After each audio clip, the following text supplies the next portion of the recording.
Hello friends, good morning. দেখো আবার চলে এসেছি একটি মিনি ব্লগ নিয়ে। তো ছেলেদের এখন আমি দিয়ে আসলাম স্কুলে, ওদের যেহেতু মর্নিং স্কুল হচ্ছে এখন। তো তারপর কাচাকুচি সেরে স্নান সেরে একেবারে চলে এসেছি রান্নাঘরে। টিফিন করে বরকে খেতে দিয়ে দিলাম।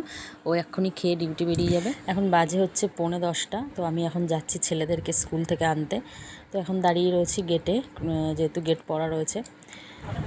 তো ছেলেদের নিয়ে চলে এসে ফ্রেশও হয়ে গেছি। এবার রান্নাবান্নার পালা। তো চলো রান্নাবান্না করা যাক।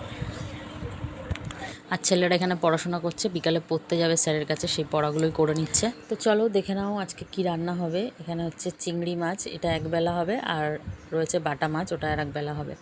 তো বাটা মাছটা ভাবছি দুপুরবেলা করব, আর চিংড়ি মাছটা রাতের জন্য রেখে দেবো। তো এই মাছগুলো কালকেই নিয়েছিলাম, কালকে চিংড়ি করেছিলাম, আর একটু চিংড়ি রেখে দিয়েছিলাম আজকের জন্য। আর ছেলেরা এখানে বসে রয়েছে অপেক্ষায় কখন আমি ফোনটা দেবো। তো চলো ওদেরকে একটু ফোনটা দিই। আজকের মতো টাটা।